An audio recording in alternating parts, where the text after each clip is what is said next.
adda bilisummaa Oromoo milishaneedhaan isaan jedhanisi mana sanatti cufanii kolonatti hubaa turani zoonii zeeroollee jedhanii turanii yaadatta yoo ta'e amma garaan keenya nu gubatee jechuudha. Inni zoonii kibbaayyuu Oromoo diina isaa oofee fidee Finfinneedhaan geessisuu hin danda'a.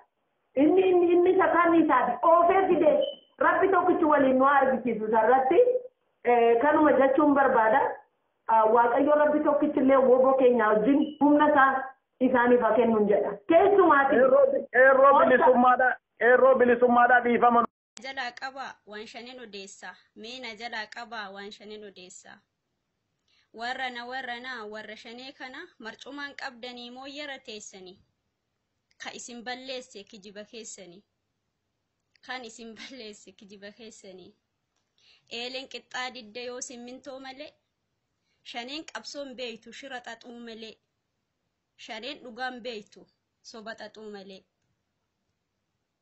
Walaloon tun isaan fakkaatti. Warra shanee kana marcumaan qabdanii moo yara teessanii. Kan isin balleesse kijiba keessanii. Eeleen qixxaa didda yoo simmintoo malee. Shaneen qabsoon beeytu shira xaxuu malee. Shaneen dhugaan beeytu soba xaxuu malee. Walaloo ajaa'ibaati.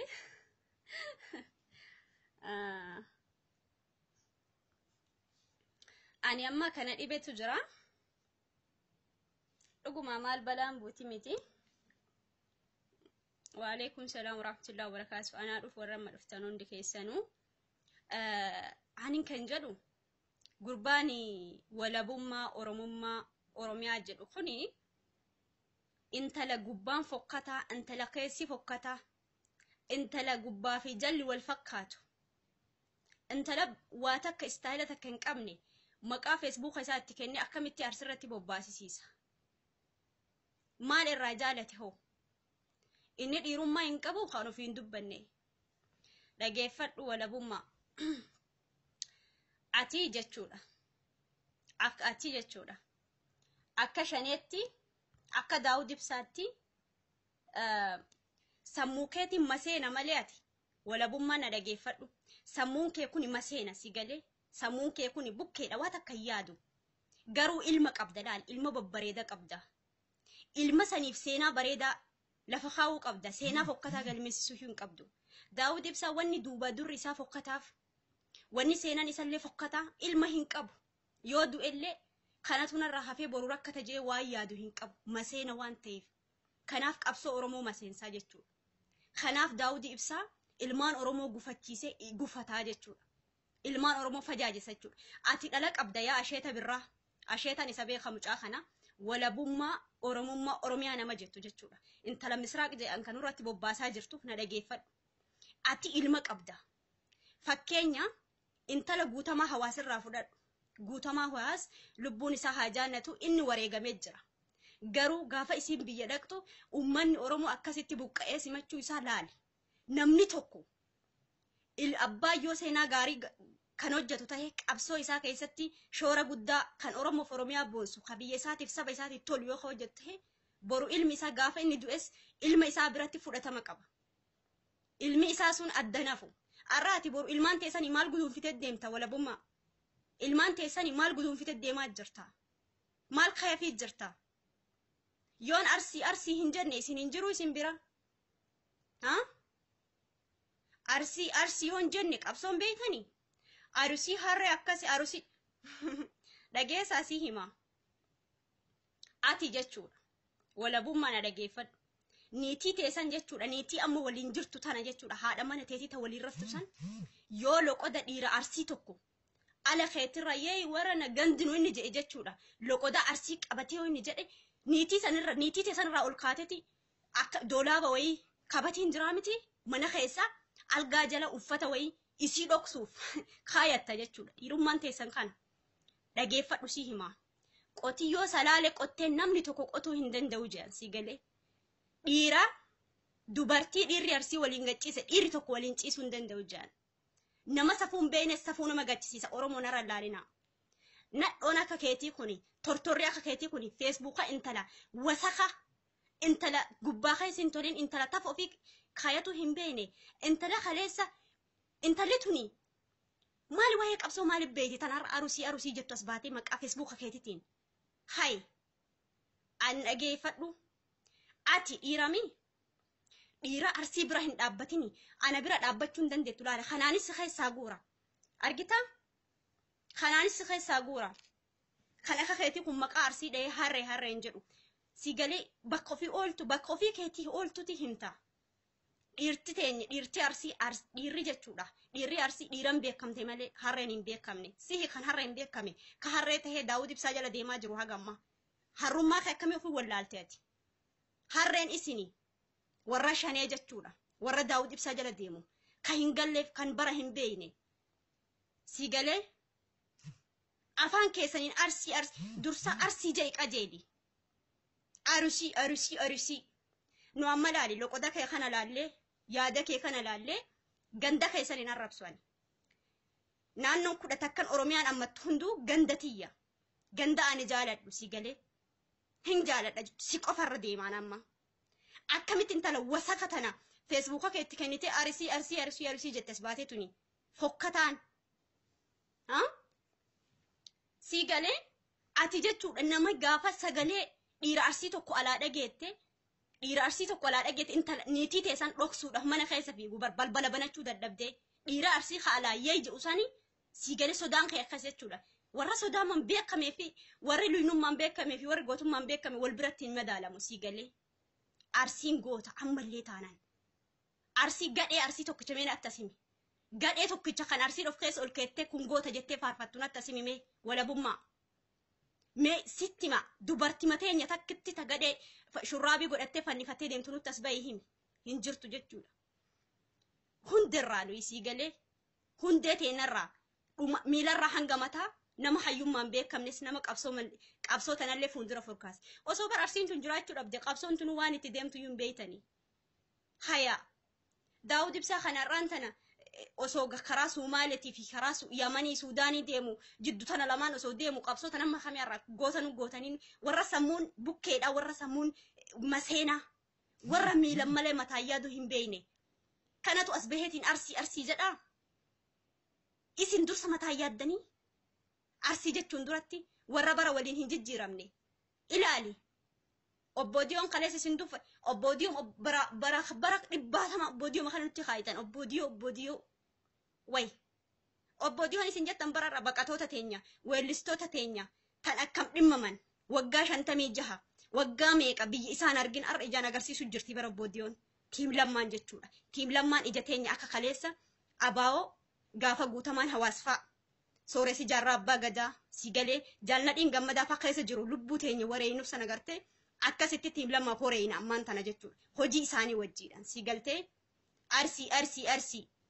arsitu sirra deddeeme laali walabummaa ati arsii miti arsii kutaa guutuu waliin dhoofte gosa bal'oo tana maqawamu miti ana Raabiyaa Muhammad kottu na bira dhaabbadhume ati dhiira koo waliin galla Oromiyaa na bira dhaabbatta amma yeroon karaan nuu banamee jira miti karaan nuu banamee jira amma wanti nu sodaanu takka illee hin jiru si galee wanti nu sodaanu takka illee hin jiru beenu ani fi ati waadaa walii gallee biyya gallaati Oromiyaatti ana Raabiyaa Muhammad tana qaaman na bira dhaabbadhu walabummaa maqaa arsii intala hobbaatii luyna tafa ofii qabachuu hin dandeenye hin dhageetta luyna tafa ofii qabachuu hin dandeenye ka ilma isii abbaa hin beekne miilarra haga mataa ilmi isii garanaa fuutee nutti dhaltu tanaan Facebooka keetti kennite arusii jechisiisu miti ana mataa kiyya dhiira arsii bira miti gosa arsii maqaa miti ana takkitti tana beenu waliin gallaana bira dhaabbatta si galee yani boru isinii galti iftaan isinii galti qoy guyyaa birooti jenneetu man callisne nuyi waan sodaa wayitii isin jalaa callisnu dhiirti teenya wanni maalsi isin deebii isin deebisneef akka isin nadhoo taata waan beeytaniif arraanatu isin yaada kanna haay dhiirri teenya wanni yaada isin kennineef akka isin dubartii taatan akka isin luyna taatan waan beekaniif yaada isin kennine fuula Facebook irratti asbahanii arraan tan ammoo ana yaada siif kana laal dubartii waan taateef akkami dhiiran taane ati walabummaa waggaa sagal guutu raati dhiira taatee maaliif hin argamne obboleessoo ilmaan babbareeda qabda bar ilmaan saniif seenaa gaarii galmeessi wanni ati haltu hunduu wasakuma akka keetti dhaala booda ilmi keetillee borokkuma ati si jibbinu kanatti isa jibbina akkami sammuun keen jijjiiramtu anu yusra jijjirame barakuma lama kudashan si wajjin shane tana farsa wale jal daawud ibsa khiyya jal akkasi khiyya jaalala haadha bu inni daawud ibsa maseena namicha sammuu maseena namicha hobbaati jaala khiyya jeeti qarshiiti ijoollee irraa guureetti fixe anu jala deebi'ee jiraami jibbee jiraami maal jedhan deebini ati shani matan nu farsa hay shane kama sense kijibe isaaniiti malee bar arsii miti yoo waajettan arsii himmarattani fayyaan qabdanii sammuu teessan tushur jedhee dhugaadha ka arsiin takka soban malee lama hin sobane si galtee hin sobamtu arsiin takkitti qofa nu sobdan takkitti san nu sobdan isin waliin sobamne jirra lammata garuu nutti hin deebitan si galtee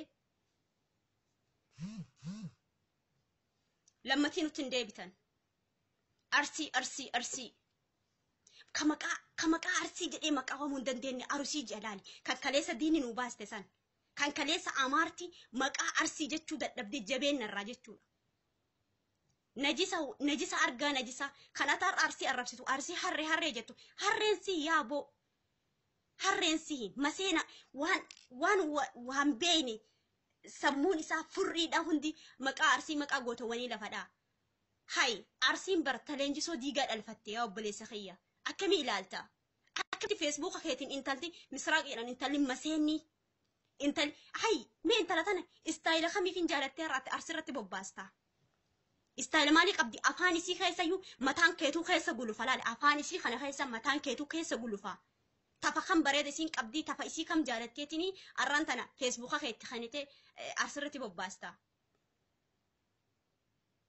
tafa yoo jedhu ni beeytan jechuudha ijoolleen ganda keenyaa akkuma aadaa keeyyattiin guddadheen haasaa sababnis isaan ummanni kun jechuun ummanni shanee kun qaama bakka ummata biratti waamanis si galee bakka ummata qoe gurbaa saricha asii bilooke si galcha laal asii fuudhetiin daawud ibsaa jala si buusa bashita wasaka wayi bilooke kaaqoo gurbaa kana ammasi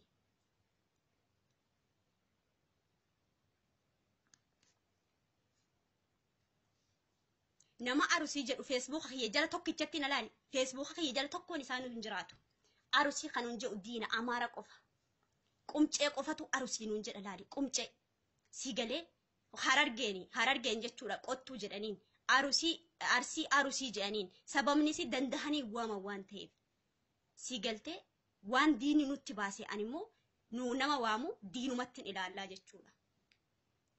Okay akka diinatti isin ilaala Facebook kana jalaa isina xaaya. Okay arsii dursa kottu gama kiyya dhiirti arsii arrabsitu dhiirri teenya takkaanuu jechuudha takkaaniyyuu as baatanii yaadan kenninaa fi nadhiin akka warra shanee kana anatu jiraaf jechuudha anatu jiraaf si galee talaali sodaa takka hin qabne guddisa leenjisoo diigati. Okay garuu leenjisoon diigaa akkanan nan guddisne as nama sareetu saree nama godha maal goonaree eega isinii galu waggaa meeqarraa isinuma laala zimi majee isin jala dabra arra garuu asna ga'e ilaali as galtee walabummaa yooki asheeta sammuu kee kama seena ta'e kana ati ilma dhalchuu dandeetta malee sammuun kee waa yaaduu hin danda'u sammuun kee maseena laali maseena bukkee si galee sammuu bukkicha kana as takaakkaliitii sirreeffadhuutii haala yerootiin deemi obboleessa kiyya ilma qabdaati ati intala misraaqa tana maal alta bar intala misraaqni oromoo miti si galtee si gala dhageeffadha dhiirri keenya kan fuula Facebook kanarra jirtan dubartii tafni isii dhiira biroo jala oolu dhiirri argitetti fincooftu as baatee afaanii waa'ee oromoo akka nutti hin qaayne fuula Facebook kanarraa balleessaa warreen haggochuu Facebook haggochuu dandeessan Facebook gubuu dandeettan warra akkanaa kanarraa nurraa gubaa warroota tafni isaanii abbaan argerra taphatu si galee tani abbammaan arge dhiirtummaan argitetti fincooftu diqaalaa argitetti nutti hortu as baatee afaan oromoon dubbattu jechuudha wasaqni hundi miilarra haga mataa kan oromoo ta'e qofa laali miilarra hanga mataa qaamni kiyya kan oromooti malee kan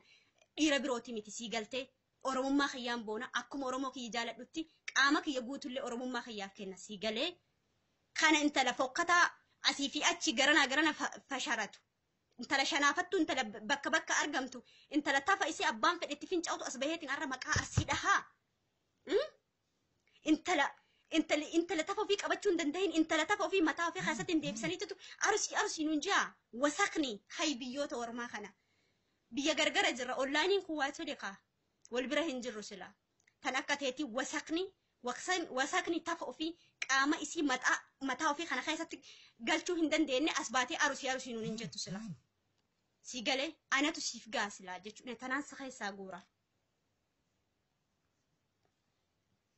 talee walabummaa rabbiin anaafati dhugaa rabbii sitti yoo dhiira taate jagna yoo taate ati jechuudha dhuguma ati dhiirami beenu waliin gallaa biyya amma eessattuu waliin waamnu biyyatti oromiyaa irratti jechuudha biyya abbaa keenyatti gaafa sanna bira dhaabbattee biyya abbaa keessii keessa dhaabbattee laali yaa gurbaa saricha laali biyya abbaa keessii keessa dhaabbattee arusii jetta gaafsan laali oromiyaa galtee arsii arsa si haa kaayanii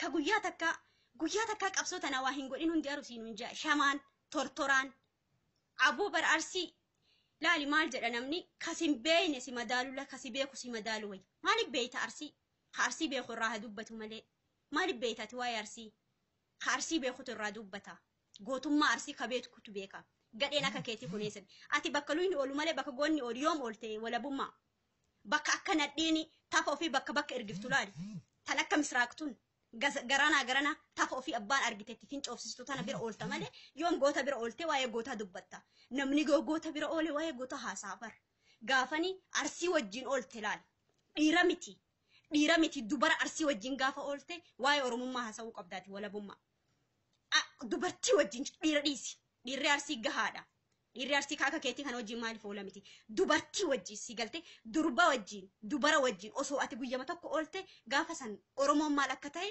oromiyaan maal akka taate hin beekta jechuudha luyna wajjin oolta bara hundarra waggaa 10 guunnee jirra walabummaa si beeka bara waggaa 10 keessatti sammuun ta'e hin jijjiiramne ilaali shaanima kana nu faarsa maaliif ree daawud ibsaa wajjin jirta ka luyna wajjin jirta luyna wajjin namni oolu luynuma ta'a si galee hattuun jechuudha ana irra intala hattu takko jiyyoo oole bulii 40tti hattuma san ta'e argama si galtee gantu wajjin ooleen gantuma ta'een argama